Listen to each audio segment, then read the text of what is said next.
Hello children, welcome to RS Classroom. To learn 8th, 9th and 10th biology, visit RS Classroom channel in the YouTube.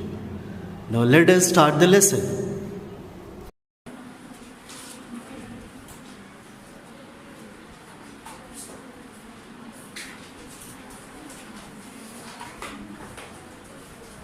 Okay, the new lesson is diversity in living things.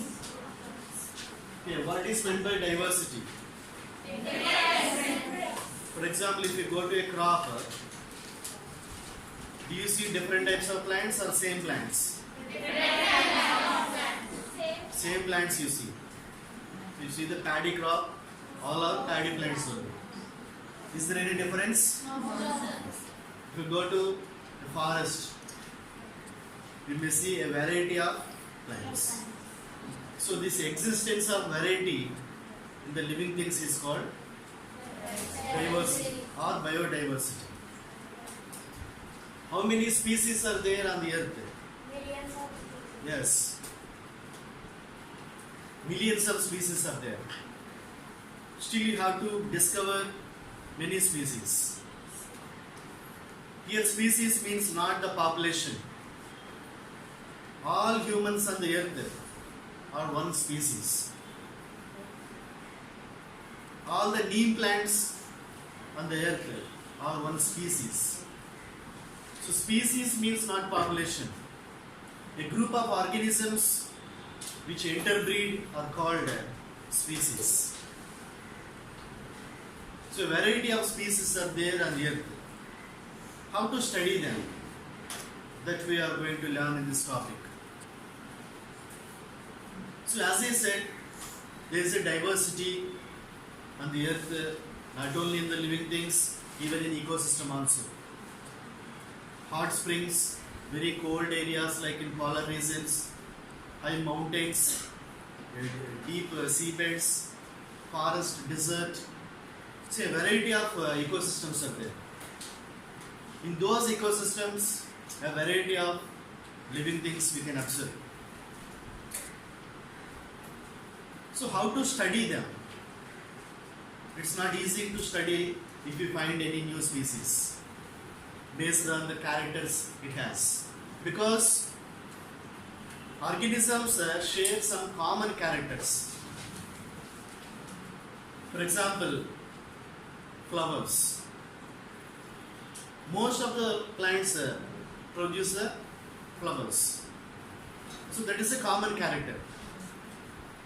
If you see the shape of the leaf, most of the plants have the same type of leaf shape. So they share the common characters. That's why it's very difficult to specify a particular species. So what the biologists do to find a species? So first of all, to study the organism, we have to group the organisms. We have to divide the organisms into groups. How to divide? Based on the similarities and differences. So this grouping of organisms based on similarities and differences is called classification.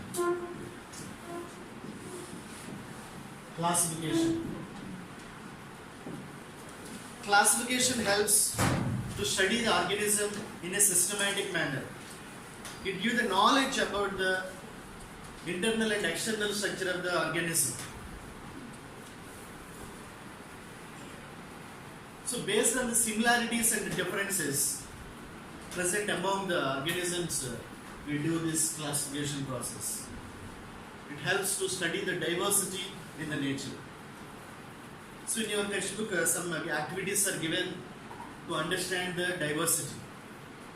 So let us do that. The first activity, observation of diversity in the leaves. So you collect some leaves, various types of leaves you collect and fill up the table. So what aspects are given in this table?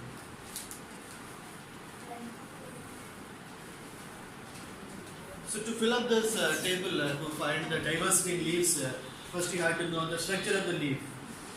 So these are the parts of the leaf. This white spread area is called leaf blade or lamina. This is the lamina, and this is the petiole which connect the leaf with the stem. And these lines, you can observe the lines, those are called veins. Veins. Here two types of veins. The middle one is the main vein, and the side one are called lateral veins. Lateral veins. This is the structure of the leaf. Okay, let us see the diversity. So, here if you observe, the veins are arranged as a main vein and a lateral veins. So, this arrangement of veins and the lamina is known as venation. Venation. Here you can observe two types of venations. In this, the veins are arranged in a network form. The main vein and the lateral veins. This type of arrangement is called as reticulate venation. Reticulate venation. And if you observe this leaf, there is no main vein and lateral veins. All the veins are arranged in a parallel lines. That's what it is called parallel venation. If you observe the grass plant leaves, you can see this type of venation. And most of the leaves in our surroundings have this reticulate venation. So based on this information, you fill up the first table. Here you can see the diversity in the leaves. In which character you can observe the variation? Do all leaves are in the same shape? No, sir. So there is a variation in the shape. So that is one character that is useful to group the organism, to group the leaves. For example, you see cordate shape. You can find, you can put all the plants with the cordate shape leaf into one group. So like that, by taking one character as a basis, you can group the organisms. So cordate shape and elliptic shape, sinuate shape. This is a lobed shape like papaya leaves. This is a pinnate shape. So that is one character which is useful for classification of the leaves. And we can keep all the plants with the reticulate venation in one group. So like this, for classification you have to take some characters as basis. Understand? So here, in what characters you can see the variations? In what character you can see the variation means the difference? Shape of the leaf, size of the leaf, color of the leaf. Next you see the margin. In the table margin also given, we draw the margin there. So some have the parallel margin. So there is a variation in the margin also. So these are the characters to classify the organisms. Let us see one more table 2, variations in the plants. So to do that,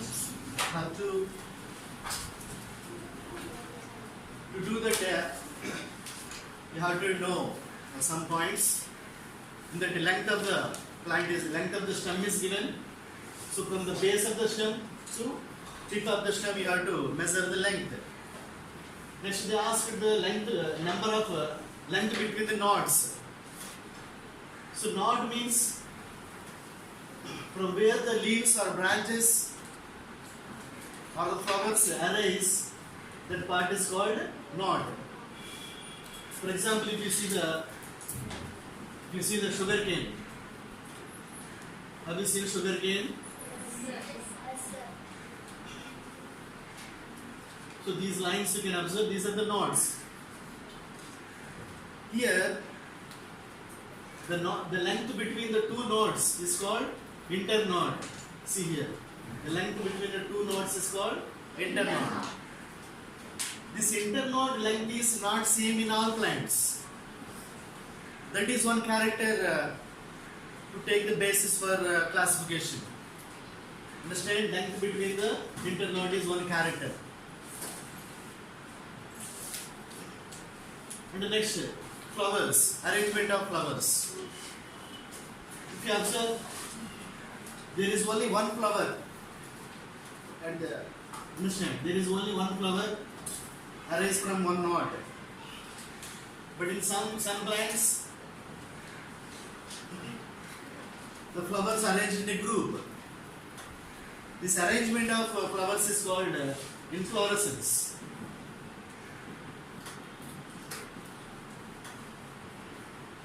Inflorescence. So from one knot, here only one flower arranged. If you observe in some plants, from one knot, a group of flowers are arranged. A group of stacks are there, and that stacks consist a group of plants. So that is also one character for classification, inflorescence. And the flower structure. So if you observe the structure of flower, what are the parts of flower? The green color structures are called sepals. Okay. The colorful parts are called petals. So inside them, male reproductive organs, stamen is there, and a female reproductive organ, pistils are there. So there is a diversity in those parts. For example, if you see the petal, sepals, there is a difference in the number. You collect the various flowers and count the number of sepals. For example, if you see the datura flower, how many sepals will be there? Datura or hibiscus, 5 sepals will be there. 5 sepals and 5 petals will be there. But that is not the same in all flowers. Some have the 2, some have the 3. Some do not have the sepals. So in those structures also there is a diversity. If you observe the stigma and the pistil of different flowers, there also you can see the variation. The shape of the stamen is different in different flowers. And root system also given in the table. If you observe here, 2 types of root systems you can see. If you observe this plant, there is a main root. From the main root, lateral roots are arranged. Okay? Main root and the lateral roots. What we call this type of root system? Taproot system. Taproot. If you observe here, there is no main root. All the roots are developed from one point of the base of the stem. Understand? In this type, from the base of the stem, all roots develops. This is called fibrous root system. Fibrous root system. There is a parallel arrangement of the roots in fibrous. Here you can see one comparison between the venation and root system. Root system. You see, in the taproot system, main root and lateral roots are there. Which type of venation have that structure? In leaf venation, you observed in previous reticulate and parallel. In reticulate venation also, you see here. In reticulate venation also, main vein, lateral veins. The plant root system also same. Main root, lateral roots. So the plant with the reticulate venation have the taproot system. The plant with the parallel venation have the fibrous root system. That is the way of classification.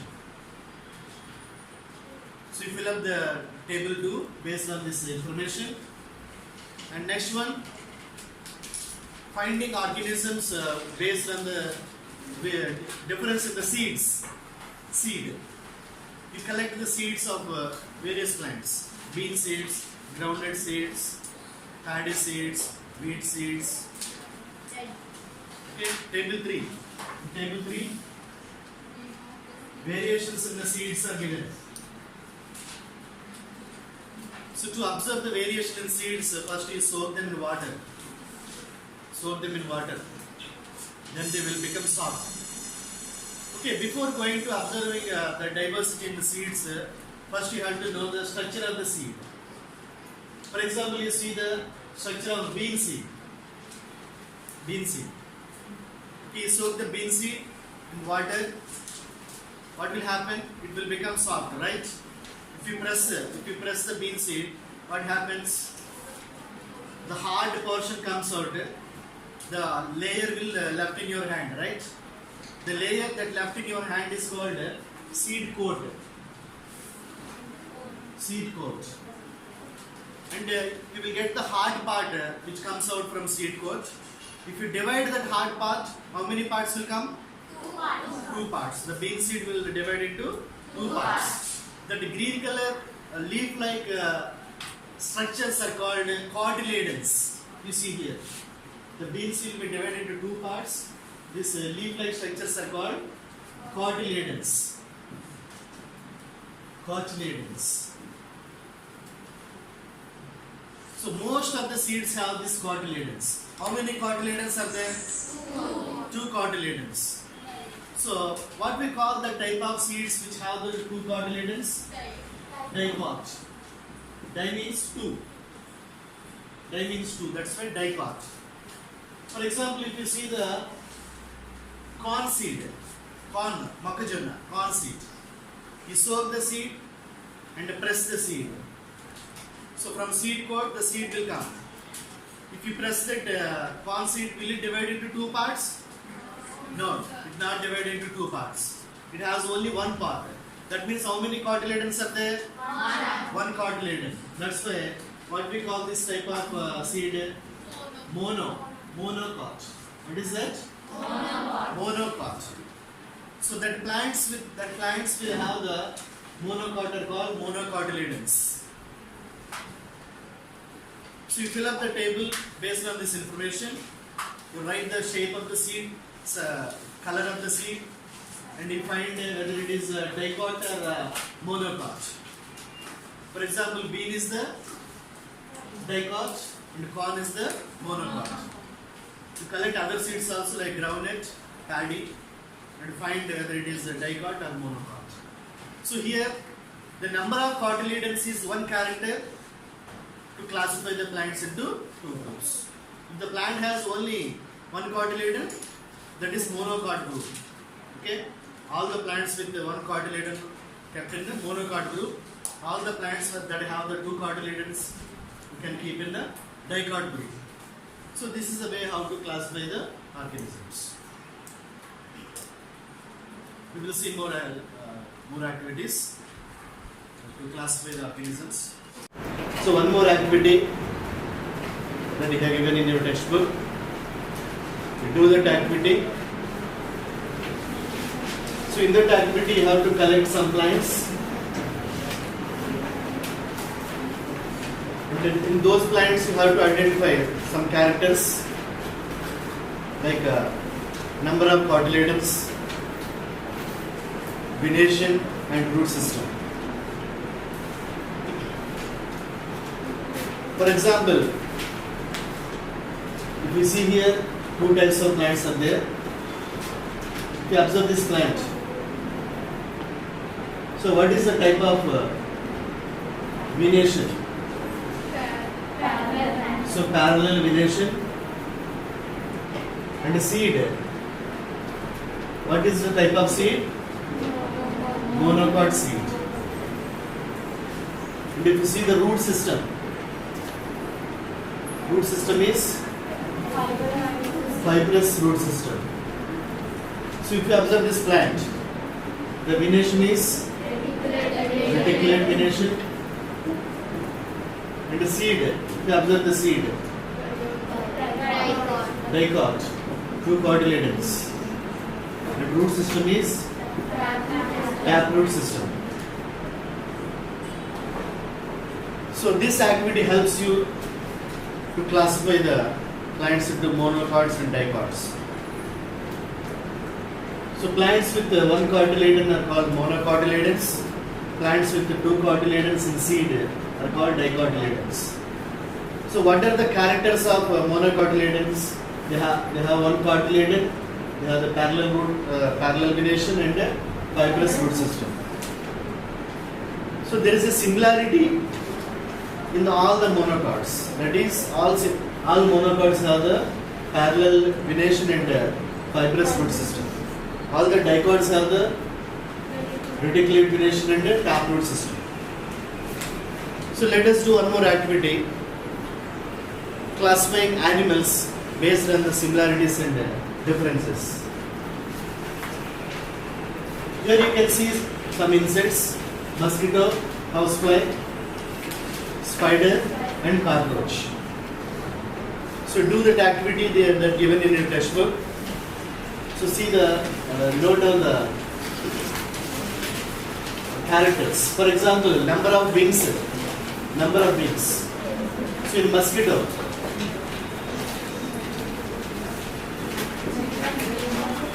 how many wings will be there? 2 wings. In housefly, 2 wings will be there. In cockroach, 4 wings, 2 pairs. And in the spider,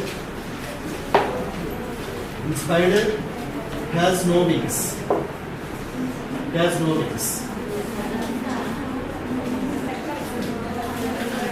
And then see the legs, number of legs. So how many legs in mosquitoes?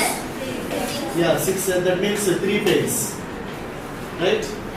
So 6 legs are there. Housefly also 6 are there, 3 pairs. In spider,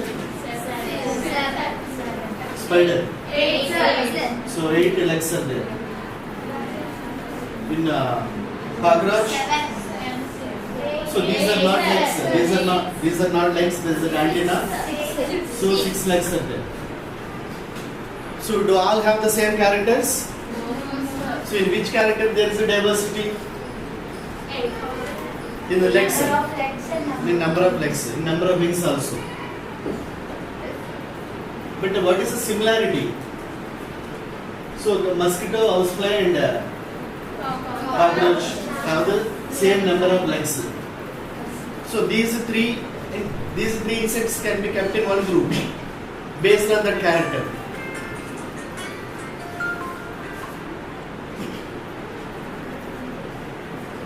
Segmentation also you can see. Segmentation. That means a division of body. So here also segmentation. Division of body into parts is called segmentation. You see here head, this is the thorax and abdomen. 3 segments are there. In mosquito, 3 segments are there. In housefly also, 3 segments are there. In the spider, only 2 segments you can see. If you observe the internally, the cockroach, it also has the 3 segments. So based on the similarity and the differences, we can classify them into groups. So spider completely differ from insects. So some characters are more diversified. In some characters there is a more similarity. So if you observe, these are all different species. In same, the similarities are more in the same species when compared to different species. For example, you see this. So this is the mosquito. This one also mosquito. These 2 are same species. Spider. This is the different species. See, these 2 mosquitoes are same species, but is there do they similar in all aspects? No. Even though in the same species also differences are there. For example, size. In size there is a difference, right? Like that, there are differences in same species, but then they increase between different species. For example, mosquito and spider. It has 3 pairs, it has 4 pairs of legs. Understand? So between different species, more differences are there, but compared to same species. So what we call these type of differences which appear in the species? Variations. We call them as variations. Differences that appear in the species are variations. So there are more variations in different species when compared to same species. These variations are helps to identify the diversity in the nature. Let us discuss how this diversity helps. How this variation helps to classify the organisms. See, these are all same species, butterflies, but there are variations in color, in size.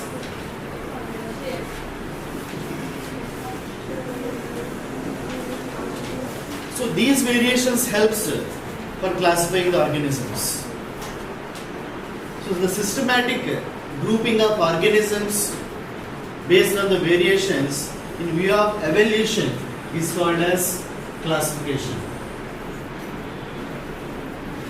So classification done in respect of the evolution. What is evolution? Acquiring changes.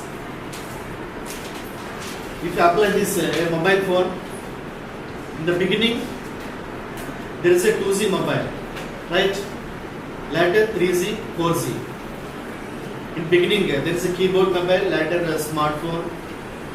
So there are the mobile acquired the changes, right? So that acquiring changes in course of time is called as evolution. In living things also, this evolution happens. We have to classify the organisms in view of this evolution. So before going to discuss about the relation between evolution and classification, what is the importance of classification? How it helps to study the organisms?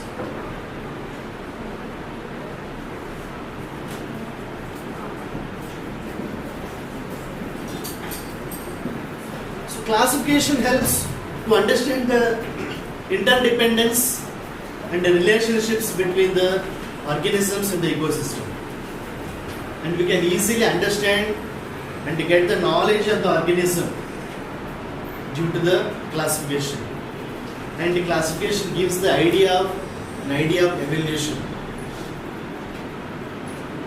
And we can do the systematic study of the organism due to the classification.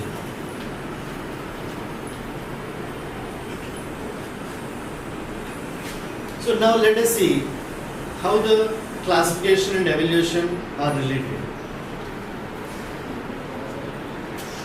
See, this evolution of human beings and evolution of whales, these are imaginary only, imaginary. There are no evidences for them. This is imaginary, especially by the theory of evolution proposed by Charles Darwin. If you observe the human evolution, see the body design.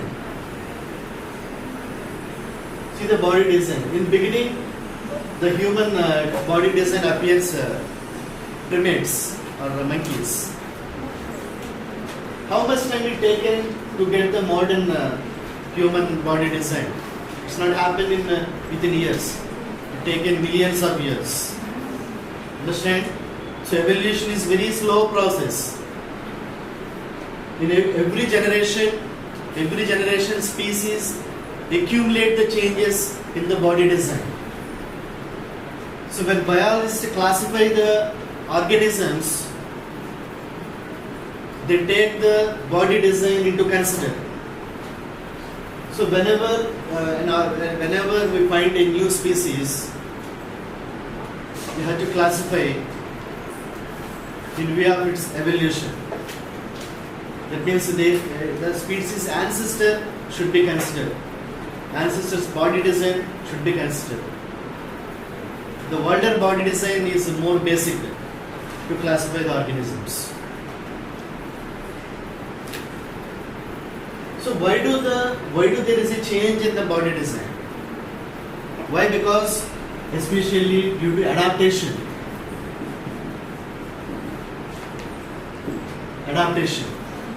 Adaptation means adjusting to the surroundings. For example, mangrove plants. How do they adjust to the saline condition? They develop the aerial roots. How do camel adjust it to its surroundings? By having long legs and a very thick thick eyelashes. So according to the surroundings, organism change its body design for survival, otherwise it can't survive. If you keep the polar bear in desert, can it survive? No. So in the way of adaptation, every organism acquires some changes in its body design in every generation. Those changes accumulate, and this accumulation leads to the origin of new species. This was said by Charles Darwin.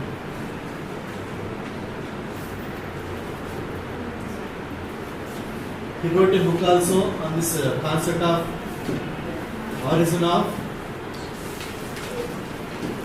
of species. In this origin of species, he explained the evolution process, theory of evolution. So according to this evolution, organisms acquire the changes and accumulate the changes in every generation, and that leads to the new species. That is the evolution. But interestingly, biologists find that in some organisms there is no change in the body design. For example, archaebacteria.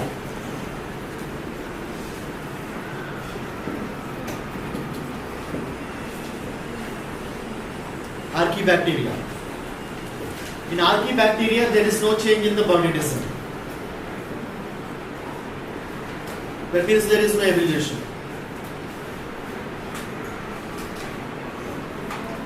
Okay, now let us discuss about the different types of classification systems proposed by various biologists.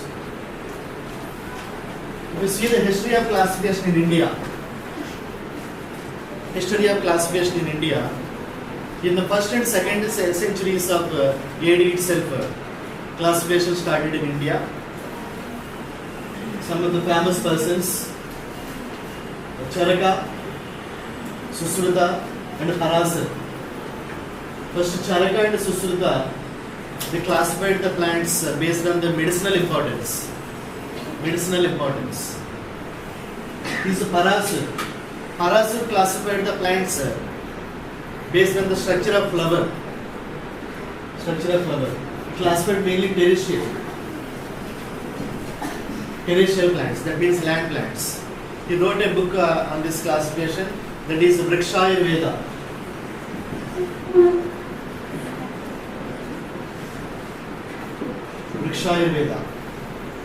So these are ancient taxonomists of India.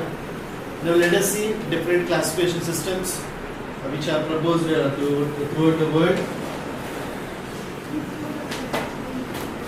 First of all, actually Aristotle, the Greek scientist Aristotle, proposed the first classification based on the presence of blood. For several years, that the system was accepted, but it has so many mistakes. The first breakthrough came with the Quirillus Linnaeus.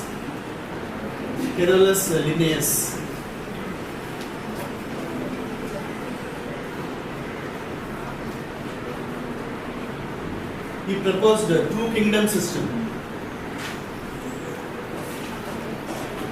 Linnaeus proposed two-kingdom systems. For several years, the Linnaeus classification system was followed by biologists. He introduced different types of systems for classification. That famous one is binomial system. Binomial system is a naming system to the organism, naming. Because for every organism there is a different local names, right? For example, potato in English, potato. In the Telangana region it is called as alugada. In Andhra region we call it as Bangaladumba. So it gives a confusion when you study that species, right? So to avoid this confusion, Linnaeus proposed the binomial system. According to that, there is a unique name for every organism, scientific name, that is scientific name. In this scientific name, organism has the two names. One is the genus, second species. For example, humans. Human genus name is Homo, species name is Sapiens.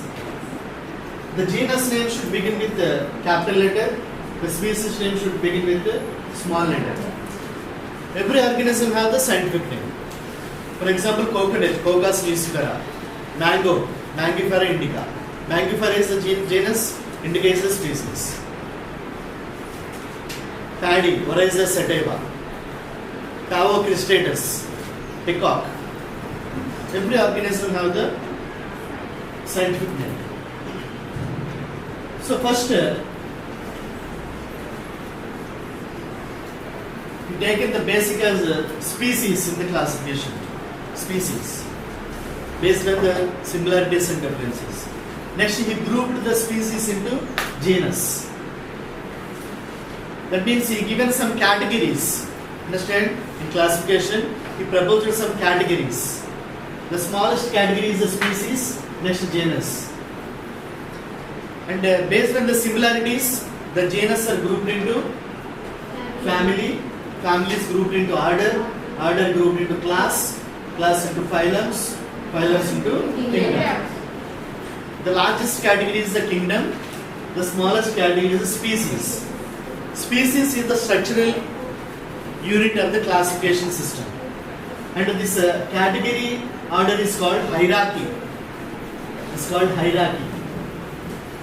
Hierarchy of classification. So these categories names are given based on the similarities and differences among the organisms. For several years, the Linnaeus system was followed by various scientists, but it has some mistakes. It did not explain about the diversity completely. The first breakthrough came with Whittaker, Thomas Whittaker. Before Thomas Whittaker also, some systems were proposed. The first breakthrough came with the Whittaker, Robert Thomas Whittaker. He proposed the 5 kingdom system.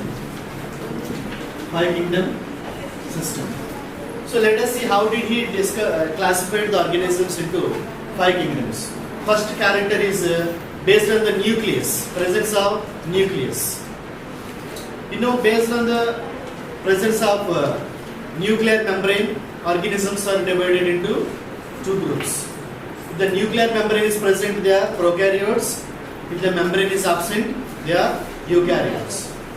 So he kept all the prokaryotes in one kingdom, that is the Monera. Kingdom 1 is Monera. So for example, see this is bacteria. Bacteria is a prokaryote. This is the genetic material. There is no nuclear membrane. So bacteria and blue-green algae are kept in the prokaryotes. All the prokaryotes in Monera. Next, he kept all the unicellular. He kept all unicellular organisms in one kingdom, that is the Protista. Protista. Next, remaining multicellular. Multicellular are classified based on the mode of nutrition. For example, some organisms ingest the food into body and digest there. They are heterotrophs. Some organisms synthesize their own food through photosynthesis. They are autotrophs. Some organisms digest the food outside the body, later absorb. They are saprophytes. So based on this, we classified the multicellular into 3 groups. They are fungi. He kept the saprophytic fungi, saprophytic plants in the fungi group. Because fungi feed on the dead and decaying matter, it digests the food outside and absorb it. And later we kept all autotrophs in plant. Autotrophs. And he kept remaining heterotrophs in the animalia.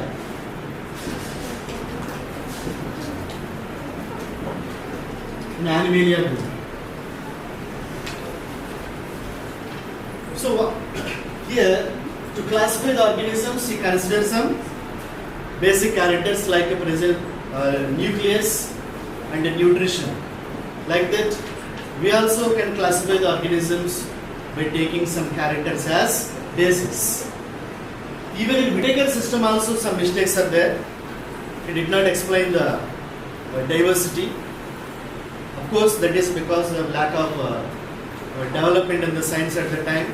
Recently, biologists find some uniqueness in Monera group. For example, in some types of monerans, there is no evolution. There is no change in the body design.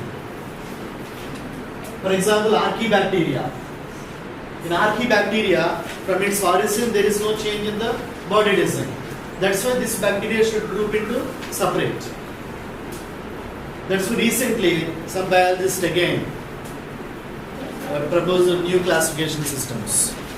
By separating the Archaebacteria from Monera, Husserl classified three kingdom system, that is bacteria, archaea and eukaryotes.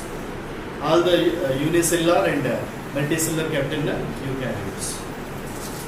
In further class you will learn the details of these five kingdoms which proposed by Whittaker.